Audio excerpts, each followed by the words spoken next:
হঠাৎ করে মুখরোচক কিছু খেতে মন চাইলে আর যদি হাতে সময়টা একেবারেই কম থাকে, দারুণ ঝটপট কিছু রেসিপি বানাতে মন চাইলে এই মুখরোচক রেসিপিটা একবার হলেও বাড়িতে বানিয়ে দেখতে পারেন। এত কম সময়ের মধ্যে রেডি হয়ে যায়, না দেখলে বিশ্বাসই হবে না।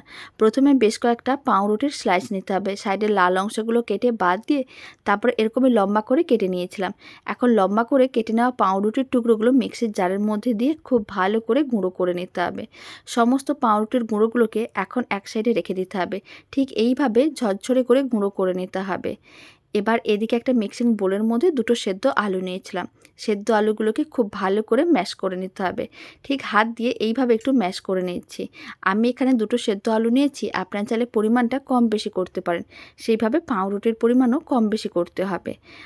মিক্সিং বোলের মধ্যে সমস্ত পাউরুটির গুঁড়ো দিয়ে দিলাম। স্বাদ অনুযায়ী লবণ দিতে হবে, আর দিতে হবে আদা রসুন বাটা, অল্প একটু কুচনো পেঁয়াজ। এখানে আমি একটা বড় সাইজের কুচনো পেঁয়াজ দিয়েছি। আর আমি দিয়ে দিলাম অল্প করে একটু লঙ্কার গুঁড়ো, অল্প করে একটু দিয়ে দিলাম গোলমরিচের গুঁড়ো। এবার আমি দিয়ে দিচ্ছি গরম মশলার গুঁড়ো। সমস্ত মশলাগুলো একসঙ্গে খুব ভালো করে মিশিয়ে নিতে হবে আর একটা ডো রেডি করতে হবে। রেসিপিটা বানানো যতটাই সহজ, খেতে ঠিক ততটাই ভালো হয়। আর সামান্য কয়েকটা বাড়তি থাকা উপকরণ দিয়ে বানানো যায়, দোকান থেকে কেনার প্রয়োজনও পড়বে না। সমস্ত কিছু খুব ভালো করে মিশিয়ে নেওয়ার পরে এখন অল্প করে একটু কর্নফ্লাওয়ার দিতে হবে। কর্নফ্লাওয়ার দেওয়ার কারণে যখন ভাজা হবে তখন তেলের মধ্যে ছেড়ে যাবে না। চাইলে ময়দাও দিতে পারেন। হাতে অল্প করে তেল ব্রাশ করে নিতে হবে, কিছুটা করে মিশ্রণ হাতের মুঠোর মধ্যে নিতে হবে। এইভাবে গোল বলের মতন করে বানিয়ে তারপর একটু লম্বা শেপ দিতে হবে আর একটু প্রেস করে চ্যাপটা করে নিতে হবে। সমস্তগুলো একইভাবে রেডি করে নিয়েছিলাম। এবার এইগুলোকে ভেজে নিতে হবে।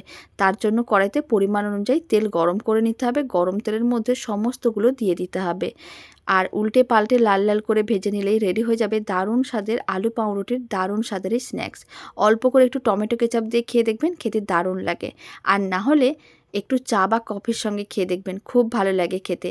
বাড়িতে একবার হলেও বানিয়ে দেখুন, আশা করি আপনাদেরও বেশ ভালো লাগবে।